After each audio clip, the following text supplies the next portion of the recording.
So some people call me crazy. Some people call me the most interesting man in the world. I believe I'm just an average guy.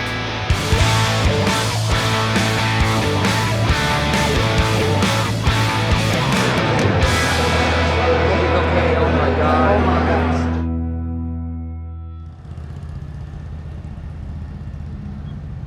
You know, yeah, tomorrow's a long race, and I mean, I've won this, not the Daytona 500, but I won the summer race here. Yeah. And but I also finished 43rd in a race down here too, which Jimmy Johnson caused the wreck, and we wrecked on the very first lap. It's a little aggressive. Yeah, that was like 6 or 7 years ago. So I've seen the highs and lows of this place. Yeah.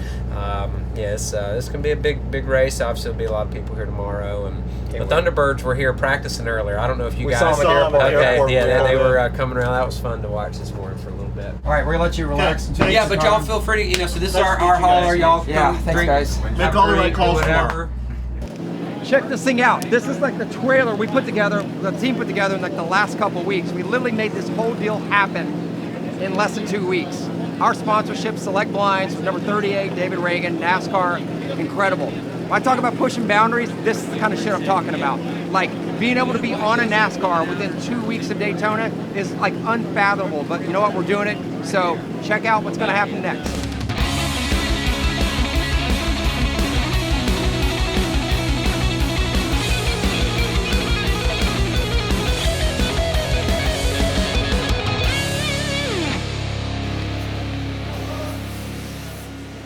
Alrighty, I think that's a wrap. We'll be ready for tomorrow. We've been down here for almost 10 days. We've had a lot of time on the racetrack, and today is what we call happy hour. It's the final practice before the Daytona 500, and we didn't really need to run a lot of laps. I just wanted to make a run down pit road to check my pit road speed and make sure I was comfortable. We adjusted the steering wheel a little bit, so I'm ready to run 500 miles. I think our Mustang's fast, and can't wait to see the selectblinds.com Ford hit the track. For that, and that would be, I mean, monstrous for us. I mean, you know, let's continue that. I mean, that's, I'll send you a message, and yeah, thank you, William. Appreciate it, man. All right. Yeah. Well, good luck. I hope It's a great story. Yeah. your car shows. See what happens tomorrow. Oh, it's going to to. be clean for the first 400 miles, and then we'll see where we go. So when we were with these guys, I think David Gilliland came in second. Yeah. When he was racing. Yeah, came in. for that. Yep. Was it here? He was third here. Was it? Was third here in the Okay. Daytona 500. Yeah. Yeah. That was incredible. Yeah, so anything can happen at Daytona. Well, you know, it's what that racetrack is, right? It's you know, it's gonna be a couple little, you know, things out there happen, and you know, it's whoever gets clear of it, and yeah, so it's gonna be fun. All right, we're gonna head off. Thanks, Yeah, thanks a lot, guys. Thank you. Nice to meet Hey, you. really nice meeting you. Yeah, appreciate it. Thanks a lot. Thanks, guys. Cool. Good to meet you. That was a cool meeting because the NASCAR community is like very fraternity based. This guy that I just met, William, he used to sponsor this team. The company he was with, they just sold to a major, you know, a multi-billion-dollar transaction, and so they just sold their company, which is a seating company. One of their other companies is a mobile, think of it like Mobile Mini, these portable storage, portable building solutions, and they have $4.8 billion in inventory where they want to talk about supplying blinds for these $4.8 billion worth of buildings. So big, I mean, it could be a monster thing for our company, but these are just the things that just happen because of the fraternity of NASCAR. They're the most loyal fans, the most loyal supporters of ever, you know, any customers I've ever seen. So it's a cool little, just quick meeting there. And with no ROI. What's a good ROI? With no ROI. Oh my gosh, yeah. So yeah. it's like when people don't feel like you are trying to get an ROI and people feel like you are giving, then they just want to try and give to you. Like, you know, Sure. we could cold call that guy all day, He's 50 never times gonna a take our day call. for Never next gonna take our 300 call. days. Sure. Never going to take a call. Right. It's like I'm doing something else. But he sees us out here trying to do something, and he goes, okay, how can I help those guys? Yeah. So it's not always about just putting an ad in, getting a lead, calling the lead, trying to close them. I understand you got to do that to build your business, but you also have to take some risk and reach outside and do something bigger. Can I ask you a quick question? Yes, sir. Are you the gentleman that bought the Shriner's car? Yeah, he is. yeah. Thank you very much. I'm a Shriner down in Virginia. Oh, nice to meet you. Yeah, what was your name? Kevin Dawkins. Kevin, yeah, Rick Steele. Nice meeting you. Watching Yeah. on TV, I'm like, that is so neat. Yeah, nice to meet you. Thank you. Yeah, it was fun to Appreciate do. I'm Rick, by the way. Hey, Bud, nice meeting you. Yeah. I think back to when we started this in your house in Apache Junction, and we were loading. I'd spend my time loading the fax numbers into the auto dialer to send that fax out. You know, it's crazy to think the chances we were taking then and now. I mean, the chances are so much bigger and the stakes are so much bigger with what we're doing. Like, if he went out and won the race tomorrow, I mean, like, I know it's kind of very low odds, right? But if he won the race tomorrow, I mean, what do you think that would do? 20 million people watching. I think our servers would go too. No, I think it would be fantastic for us.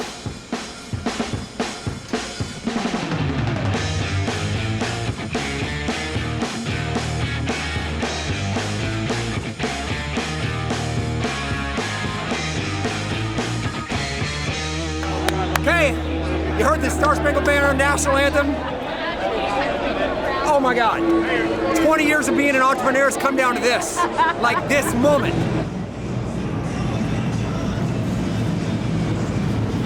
It's crazy. What's going on right now? Is this green? We're at the Daytona 500. Oh my God. Like they're gonna go around a couple times and then it's on.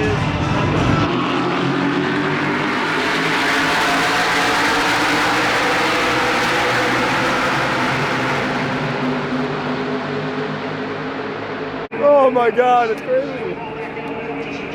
Oh my God, it's crazy. Awesome. Get your headphones off for this. He's on the board now. He's up to 18. Yeah. If he continues,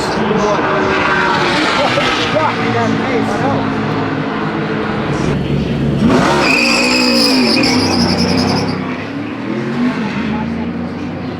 That's insane. First lap car, we get a free pass when it goes to yellow. But we have to be the first lap car, so we got to be ahead of the 21.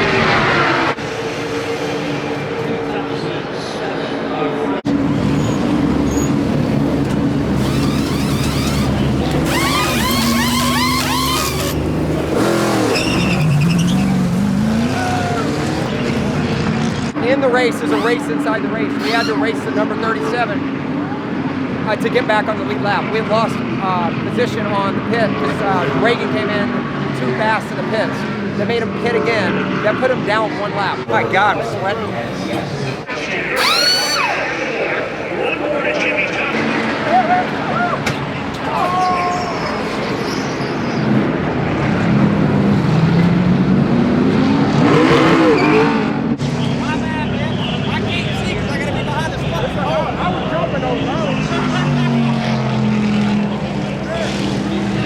David Ragan in the 31 and 52 of Cody Rear side.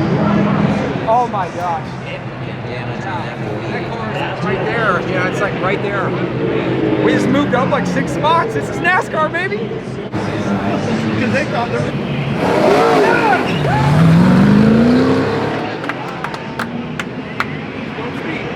Don't speed. Just don't speed.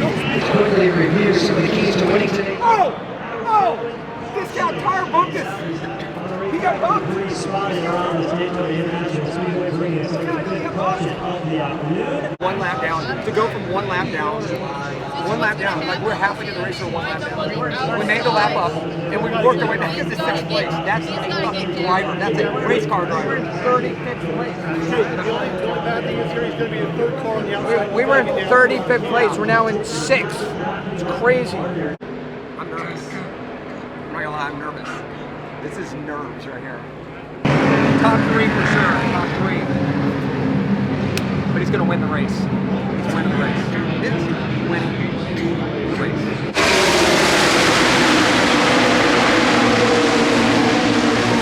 He is getting good position.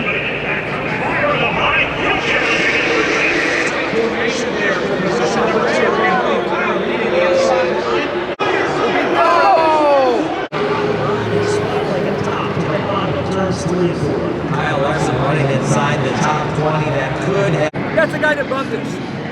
See what happens? See what happens? But get hopeful. Like, put yourself in a position to win.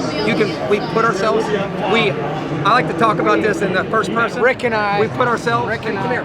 You know what we've done today? Yeah. Three of us have made sure that we put ourselves in a position to win. It's on. We could win the Daytona 500. Oh my God. With the car, No, it's us. the driver, it's all us. We giving the guys up there massages.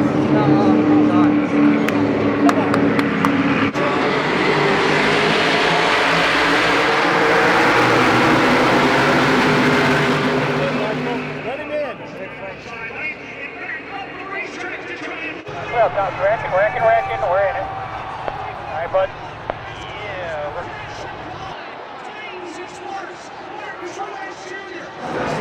Okay, oh my God. Oh my God.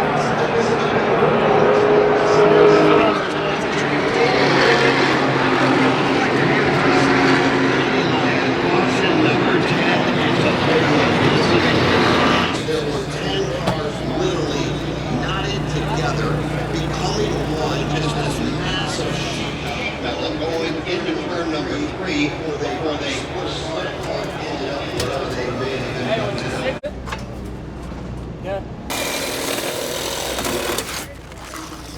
Yeah, we were fighting at the end, and you know the deal about speedway racing is be in position to win at the end. It doesn't matter what happens, mile marker 100, 200, 300, and I felt like we got busted for speeding early in the race. That set us back. We were able to get back on the lead lap, got back to the top 5, and I think we were in good position those final 15, 20 laps. Our car was fast enough to hang in up there, but it took a couple laps to get going.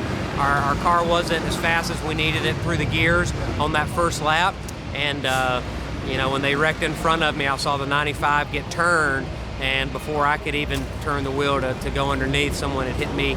And when you're going 200 miles an hour, cars just you can't stop fast, and they run into you quick. And thankfully the safety equipment worked and it did its job, and I'm here to do it again. We got 35 more of these things this year, so that's just one of them. That is a mulligan. We don't need to make this an every weekend kind of deal, but thanks to SelectBlinds.com and Ford Motor Company, all of our partners that allow us to come out here and have a lot of fun and put on a show for the fans. All right, guys. Get the bed, bro. Yeah. Thank you, man. Seriously. Appreciate it. Glad you're safe. Glad you're safe. I'm glad you're safe. All right. Yeah. Get that family home and rest up. And Yeah. How you think that? You get banged up on any of that? Or? I feel all right now. I don't want to say too much because they make sure they do a little concussion test. I'll have to go do some little deal tomorrow. Yeah. I'm sure I can read fingers? it right. Georgia or Georgia. County. Right. What state am I right? It's See you in Phoenix, dude. Go get some rest. It Thank you. happens. Thank you. And we got some good sheet metal for you guys to can't wait hang to up get in the your hood, yeah. office. All right, so we're back in the RV, and if I look a little wiped out, I am. But it's like adrenaline that shoots so high that it's hard to explain the amount of adrenaline and the rush of endorphins or whatever the hell that is throughout the day. It just wipes you out. So we had a really good race car today. David, made his way from being a lap down. He came back to 7th place with 10 laps to go, and got crunched. Got in a wreck, and that's life. That's what happens sometimes. So, one thing I noticed today, I guess one of my big takeaways from today is that I heard David talking about when we interviewed him after the race, if he was going to do anything different on the next race, and he's like, no, go do the same thing, go full throttle. And I think that's what all these guys have in them for being a NASCAR driver. They know they're going to get in a wreck, and the next day they're just going to come out, they're going to wake up, and they're going to go full throttle again. And that's the difference. Like, the guys in 20th place today is 1 second behind, or a couple seconds behind the leader. So, wake up and go full throttle every day. I think that's the biggest lesson I can take from it. What do you think, Nate? Same thing. Yeah, I think that if you put your all into everything, you can accept the results. Man, I'm smoked from today. Just because your anticipation level for the winning the race. We move up into 6th place, right? And there's a couple laps to go, and then boom! And then we're watching it, and I couldn't process it. What was it? One car after another car after another car, and then our car just got crunched and all that. And then flames were coming off of the car that was on top of our car, and I felt like, oh, Michael Bay, come on out! Michael Bay, come on out! I get the joke. That's a great question because, man, I can't think past this because it's such a wide spectrum of what just happened today. And you know, I'm getting these emails right now of all the media mentions that we've already had so far, and like it doesn't even hit nightly news. And it's, you know, I don't want to quote numbers, but we've gotten $1.1 million in media impressions so far between David Ragan talking about his accident, all this stuff. But you know, the next thing is going to be bigger, like, because there's no going backwards. There has to only be bigger risk, bigger chances, and setting ourselves up to fail even bigger. So this was a home run. David lost the race today, but for what this was for our company, it's a complete grand slam, bottom of the ninth, 2 outs, and you know, runners on, and you know, full count, complete grand slam. So we got to find out what the next thing is. I don't know, you know, what's bigger than NASCAR?